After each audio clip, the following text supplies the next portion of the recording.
Hey guys, it's Antonio and welcome back to another episode here on Gladiator Disc Golf. Today we're going to be doing something a little bit different. We're not doing a disc review today, even though I am going to be throwing the same disc. Today we're going to be talking about controlling angles when you throw, okay? Now this is a skill that everybody needs to learn, although as soon as you start playing, it's not something you want to worry about just yet, okay? When you first start playing, you want to work on first being able to just release the disc flat and to release the disc level, okay, with whatever the plan. If you're throwing uphill, you want to make sure that you're throwing the disc up the hill with on the same degree as the ground, and same downhill. Once you begin to do that confidently and to do that repeatedly, you want to start working in some angles. And what I mean by angles is, well, you first have flat, but then for right-hand backhand, talking about hyzer, and then for right-hand backhand, talking about anhyzer, okay? And working those angles, it's going to affect every disc differently because every disc has its own set of flight characteristics, okay? So today, I'm going to be demonstrating how to throw flat, hyzer, and anhyzer, and some of the things that come into play when you're throwing each of the types of shots, all the way from what your upper body is doing down to your lower body, okay? Today we're going to be throwing 5 of the same discs, okay? What I have here is the Castaplast Cax. Today we're going to be throwing it to show you angles, and I chose this disc in particular because it's a stable disc. It's not something that's too overstable, and it's not something that's too understable. It's a straight flyer with a fade at the end. We're going to be able to see it really work as on a hyzer, and then we're going to see a sort of S-curve or a nice flex when we throw it with anhyzer. So it's a great disc to demonstrate all of this to you guys. So without further ado, we're going to start talking about the upper body first. When we're talking about throwing flat for upper body, what you want to do is sort of keep your chest pretty level, okay? As you're coming back and you're pulling through, you want your shoulders to be square. You don't want one shoulder higher than the other, and you definitely don't want to be leaning backwards or forward. You want to keep everything level. You're in the center as you're coming through. And it's vital that you do that, otherwise the disc is going to be angled hyzer or anhyzer, okay? The other thing that you want to do is make sure that you're throwing nose down, okay? And one way you can check that, and a lot of players do this, they kind of put the disc out in front of them. First, it's to sort of find their gap where they want to aim, but then also, it's checking, is their wrist flat? If your wrist is like this, sort of normal, all right, you put a disc in there, that's nose up.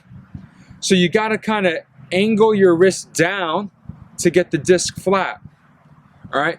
Almost think you have your forearm here. This is normal for us, disc up. Put your hand down and you're now nose down or straight. And that's really important for you guys when you're trying to throw flat, all right? So let me demonstrate all of this happening for a straight throw.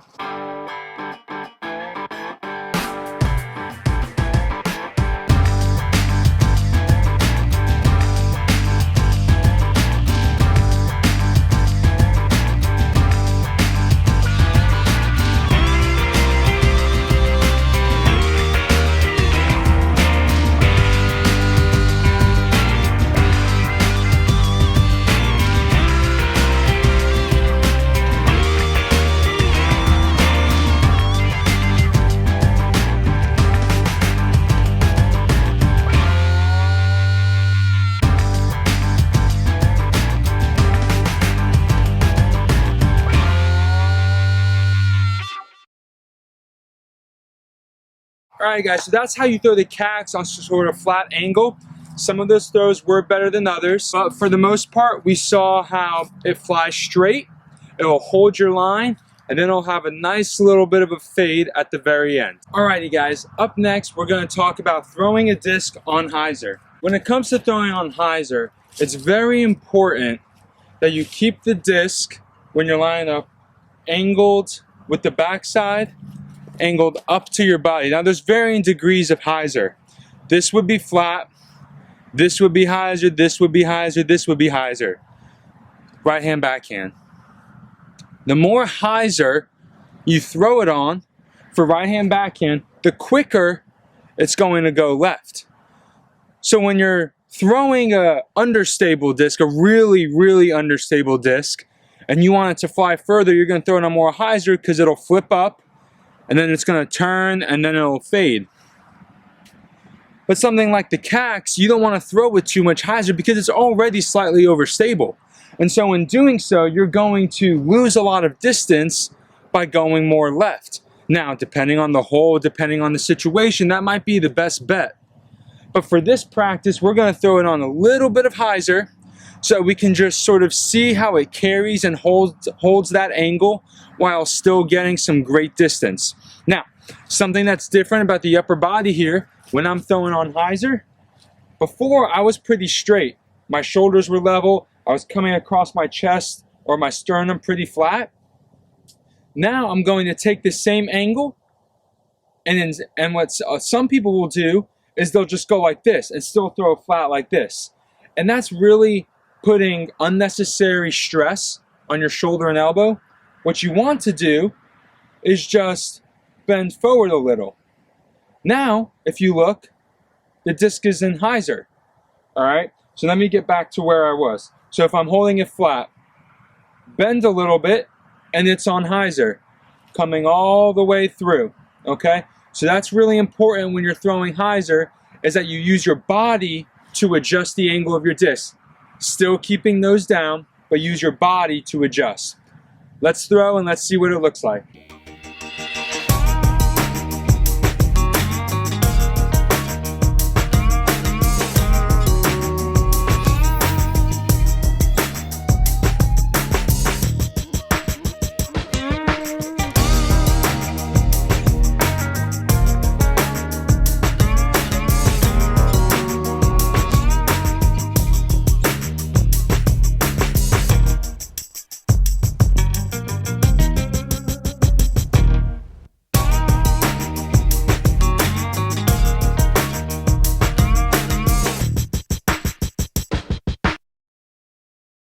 So what you saw, there was all varying degrees of hyzer.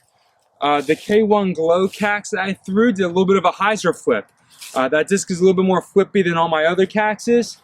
The two orange ones, the K3 cax, you saw them really hold that line nice and smooth. They didn't vary, they didn't really flip up. They are beaten a little bit, but they're not overly beat where they're gonna turn and burn. The pink K2 and the last one I threw, the pink K1, got those a little bit nose up, okay? So as you can see, angle control, even on hyzer, is super important. And it's just a learning process. As you continue to practice and throw, you're going to want to work on those things and get better at doing them, all right? I'm gonna go collect those discs, and we'll be right back, and we'll work on Anheuser Angles. All right, you guys, so now we're gonna be talking about Anheuser Angles. Anheuser angles, to me, are the most difficult depending on the disc. And I don't just mean understable disc versus overstable. Anheuser angles for me tend to be a little bit nose up. And so when I throw something with anhyzer, if I have it nose up, it's going to fade out a lot sooner than I want. So this is why being able to throw with your nose down consistently is going to be challenged a little bit as you work on these angles until you master them. And that's one of the things that I'm still working on, but I wanted to show you guys sort of what it looks like to be in progress, but also how to execute these shots properly. We've spoken about throwing it flat, where you have the disc coming through flat. We've spoken on hyzer, where you're going to bring your chest forward a little bit, and now you're throwing on hyzer in line with your chest. For anhyzer, we're going to do the complete opposite of hyzer, and we're going to be leaned back just a little bit. Now, you don't want to be leaned all the way back like this, because then you're going to lose all your power. You're going to look ridiculous on the tee, and chances are you're probably going to pull a muscle in your back. So it's really important that as you are throwing anhyzer, that you just start gradually. not too far back. And if you're feeling that you need to go this far back to get a disc to turn, either something's wrong with your form or the disc is way too overstable for you and you need to start with something flippier, okay? Like I said in the beginning, we're using the CAX, which is a good, stable mid-range, okay? So we're gonna be able to see some beautiful flight, some beautiful S-curves out of the CAX here. A quick note about anhyzer. You have to be very careful with the disc you're choosing to throw anhyzer with. For example, the CAX will have a nice S-curve. I have some comets in the bag. If I throw a comet with anhyzer, that is turning and burning, okay? It's gonna turn into a thrower. So you wanna adjust the amount of anhyzer you use with the stability of the disc you are using, okay? But enough about me talking. Let's get into some field work, watching how the CAX fly with understability. Not understability, with being thrown on anhyzer, all right?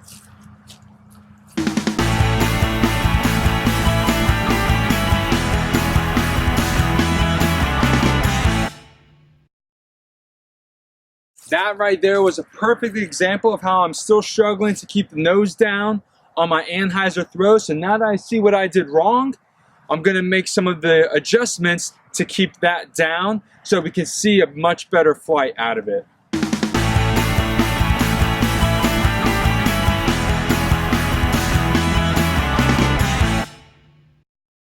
That one was worlds better. So much better. Let's keep it up.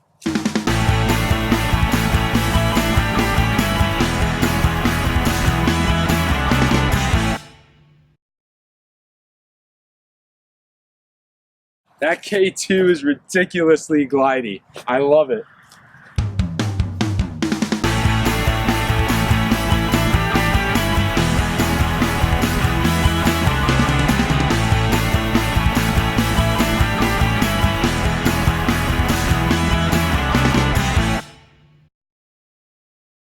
Alrighty, I purposely had that K1 glow CAX with a little bit lower line, so I just wanted to show you how understable that K1 glow CAX is. Didn't even have a chance to fight out, which is kind of strange because when we think about glow plastic, we tend to think more overstable, but for some reason, with this particular K1 glow CAX, it seems to be a little bit more understable. And so you saw how it just held the line and just kept turning and turning and turning, which when I first started throwing it and I wasn't ready for it or I wasn't expecting it, it was frustrating until I learned, hey, that's what this disc does and it is really useful. That is how to throw it anhyzer, hyzer, and straight with the CAX focusing on the upper body. I'm gonna go collect these discs and then afterwards, now that the sun's starting to set, I'm gonna show you what you guys need to do with your lower body when throwing hyzer, anhyzer, and flat, straight shots. We're going to be focusing on the lower body and what we're supposed to be doing when we throw straight, hyzer, and anhyzer. So, we're looking after the X step. So you walk through, you come, you cross, you go. First thing you want to do is make sure that this foot is parallel to it, we would say. You don't want it pointing straight, and depending on how hard you throw, you may not want to completely turn around. If you're doing an approach shot or something, you may not want to completely turn around. For a drive, to get more power to really turn back, you would come and turn. But that's another video. Here we are looking at where our feet should be placed for straight, hyzer, and anhyzer.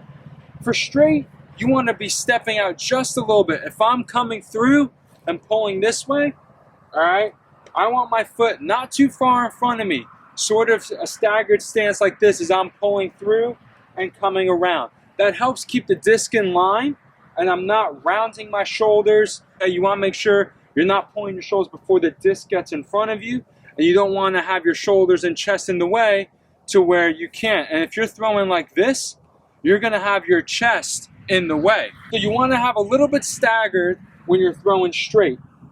When we're talking hyzer, remember that's throwing with angle to make it go left. for right hand backhand, you're going to bend a little bit, but to help you accentuate that forward lean, you're going to want to maybe put your foot out a little bit further, because that's going to make you naturally lean over your foot, which if you're leaning over, that means the disc is going to be angled, okay?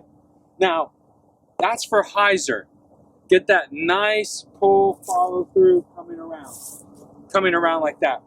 For anhyzer, it's very important that you don't do anything we just said. When you're throwing anhyzer, you don't want to be leaning over, all right? You want to be coming through and sort of almost being in line or a slightly smaller stagger, so that you can get that anhyzer angle off without your body being in the way. Remember, your chest is going to be leaning back at the same time you're doing this, so it's not really obstructing your anhyzer throw. So, quick review. Straight, hyzer, anhyzer. A little bit of a smaller angle. Also, your approach on the tee pad is going to be a little different. Now, if I'm throwing straight ahead, throwing straight or hyzer, I can sort of have a straight approach and then pop my leg out and throw. For the most part, if you're going really steep, you'll want to come from the left of the tee pad, boom, boom, and like that, so that you can get it to go around. But with anhyzer, for right hand backhand, you want to come from the right side of the tee pad, go 1, 2, and then kind of pull it across your chest. So, to review a little bit, we threw the cacks on straight angles, hyzer angles, and anhyzer angles. And we talked about the upper body and how a lot of it is dealing with your chest, okay? When you're throwing straight, when you're throwing hyzer, when you're throwing anhyzer. We also talked about your footing, straight, hyzer, anhyzer. There are a lot of movements when it comes to the game of disc golf that are going to require practice and practice and practice until it becomes muscle memory. Now, don't be discouraged. Remember, a lot of your practice is going to come from your disc choice. I strongly recommend that you start with a stable disc, okay? And a putter or mid-range at that.